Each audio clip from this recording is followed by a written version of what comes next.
और एक बड़ी खबर आ रही है। उत्तर प्रदेश में 10 सीटों पर होने वाले विधानसभा उपचुनाव को लेकर सरगर्मियां तेज हो गई है और इसको लेकर मुख्यमंत्री योगी आदित्यनाथ दिल्ली पहुंच चुके हैं और जहां गृहमंत्री अमित शाह, पार्टी के राष्ट्रीय अध्यक्ष जेपी नड्डा के साथ उनकी बैठक होगी, रणनीति तैयार किया जाएगा।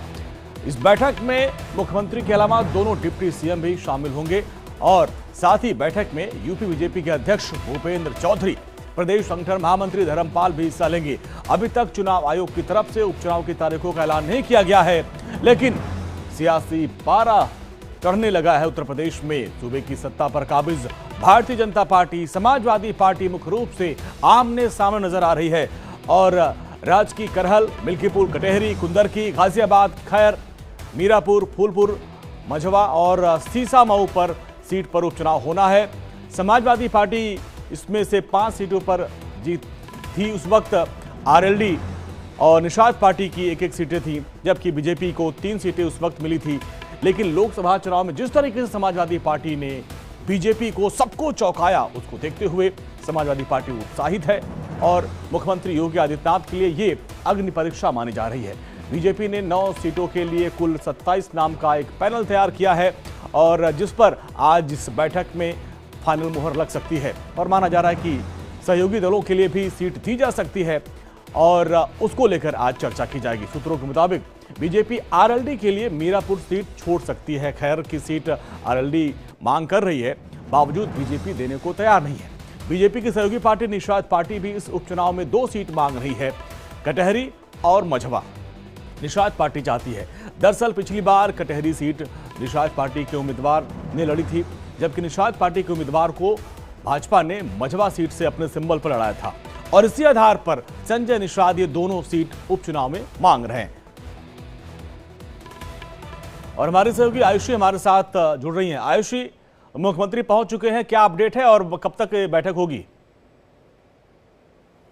जी अंजनी, बिल्कुल मुख्यमंत्री आज करीब 3:30 बजे ही दिल्ली पहुंच चुके हैं और आपको बता दें अभी वो इसी यूपी सदन के अंदर मौजूद हैं और यहां से सीधे वो जेपी नड्डा के घर जाएंगे, जहां बैठक के लिए तमाम नेताओं को बुलाया गया है, जहां खुद गृहमंत्री भी उपस्थित होंगे। और ये बैठक कई मायनों में काफ़ी महत्वपूर्ण है। जिस तरीके से 10 सीटों पर उपचुनाव होने हैं और ऐसे में लोकसभा चुनाव के जो नतीजे आए थे, जो बीजेपी के लिए काफ़ी ज़्यादा चौंकाने वाले थे, जिन पर कई दिनों तक मंथन हुआ है और आपको बता दें कि आज फाइनल जो लिस्ट है वो तैयार किया जाएगा।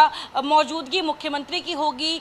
इसके साथ ही आपको बता दें, चाहे वो पार्टी के राष्ट्रीय अध्यक्ष हो जेपी नड्डा हो या गृह मंत्री अमित शाह हो, और साथ में दोनों डिप्टी सीएम, प्रदेश अध्यक्ष और संगठन महामंत्री, इन सबके मौजूदगी में आज नाम फाइनल किए जाएंगे कि आखिर कितने सीटों पर, क्योंकि सहयोगी दलों को भी साथ लेकर चल रही है बीजेपी या नहीं, ये भी आज पता चल जाएगा। लेकिन ऐसे में ये बैठक काफ़ी महत्वपूर्ण है। अभी मैं जहाँ मौजूद हूँ, इसके ठीक पीछे आप देख सकते हैं, यहाँ पे आपको योगी आदित्यनाथ का पूरा जो काफिला है वो नजर आ रहा होगा और जैसे ही मुख्यमंत्री योगी यहाँ से निकलेंगे, वो सीधे जेपी नड्डा के घर जाएंगे और तमाम जो सीटें, जो 27 सीटों का जो लिस्ट योगी आदित्यनाथ ने तैयार किया है, क्योंकि जिस तरीके से आपको बता दें उपचुनाव की तैयारी बहुत पहले से चल रही है बीजेपी की, क्योंकि ये जो 10 सीटें हैं काफी महत्वपूर्ण रखती है बीजेपी के लिए। लोकसभा चुनाव में नतीजे आने के बाद कहीं ना कहीं समाजवादी पार्टी का भी कॉन्फिडेंस काफी बूस्टअप हुआ है। तो इन तमाम चीजों को देखते हुए बीजेपी हर एक सीट पर बेहतर उम्मीदवार रखने की जो प्रयास है वो करेगी। और ऐसे में आपको बता दें, इससे पहले योगी आदित्यनाथ लखनऊ में अपने आवास पर उन्होंने जिला स्तर पे एक बैठक बुलाई थी, जहां पे हर सीट से 3 नाम जो हैं वो चुने गए थे और आज उन तमाम नामों पर चर्चा की जाएगी और जो 10 सीटों पर कौन चेहरे होंगे, सहयोगी दल को कौन सी सीट दी जाएगी, इस पर भी फाइनल रिजल्ट आ सकता है। बिल्कुल, यानी 27 नाम वहां से लेके आया गया, इस पर आज आला कमान की फाइनल मोहर लगना है। लेकिन आयुष, ये जो चुनाव है ये मुख्यमंत्री योगी आदित्यनाथ की भी अग्नि परीक्षा है, क्योंकि बीजेपी कह रही पिछली बार तो 3 हम जीते थे और 2 सहयोगी थे, लेकिन इस बार हम 10 की 10 सीट जीतेंगे। उधर समाजवादी पार्टी दावा करे कि भाई इंडिया गठबंधन 10 की 10 सीटें जीतेगा और 6 सीटों पर तो नाम ऐलान कर दिया समाजवादी पार्टी ने, यानी यहाँ पर उन्होंने बाजी मान ली है। बिल्कुल, समाजवादी पार्टी काफ़ी ज़्यादा कॉन्फिडेंट नज़र आ रही है। हम देख सकते हैं किस तरीके से 6 सीटों का पर नामों का ऐलान पहले ही समाजवादी पार्टी की तरफ से किया जा चुका है। अगर बीजेपी की बात कर लें तो बीजेपी की जो स्ट्रैटेजी हमेशा से रही है चुनाव लड़ने की, बीजेपी ने हमेशा ये कोशिश किया है कि वो बाकी पार्टियों से हट के अपनी स्ट्रैटेजी तैयार करे और उसको मद्देनजर रखते हुए ये जो 10 सीटें हैं ये इस बार बीजेपी के लिए बेहद महत्वपूर्ण है, योगी आदित्यनाथ के लिए बेहद महत्वपूर्ण है, क्योंकि जिस तरीके से लोकसभा चुनाव के जो नतीजे आए थे, कई तरह की अफवाहें हुई थी कि योगी आदित्यनाथ के जो मन पसंदीदा कैंडिडेट्स हैं उनको जगह नहीं दी गई। लेकिन इस बार ये जो चुनाव है, इस चुनाव में योगी आदित्यनाथ के चयन किए गए जो चेहरे हैं, जो 27 चेहरे हैं, उनमें से किसी को फाइनल किया जाएगा, उनमें आला कमान जो है उनमें से जो चेहरे हैं वो तय करेगा। तो बिल्कुल ये एक अग्नि परीक्षा योगी आदित्यनाथ के लिए भी है और बीजेपी के लिए भी है, ताकि वो समझ सके कि आखिर यूपी लोकसभा कितना चुनाव उनके में हाथ एक में है। बात ये भी आई थी कि कि योगी जी की बहुत चली नहीं थी, उनके दोनों जो डिप्टी थे वो भी उनके साथ खुल के नहीं थे। अब लग रहा है पैचअप करा दिया गया, आज दोनों डिप्टी वहां पहुंचे हैं, उनको लेकर क्या है?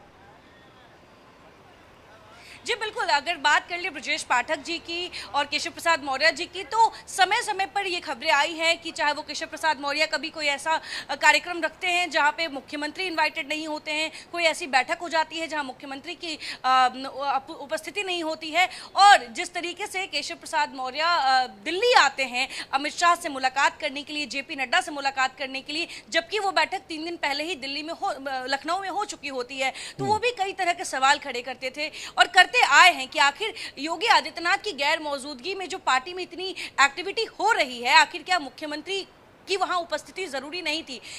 ये तमाम तरह के जो सवाल हैं वो पूछे जाते रहे हैं, लेकिन समय समय पर पार्टी द्वारा ऑल इज वेल का जो झंडा है वो भी दिखाया गया है।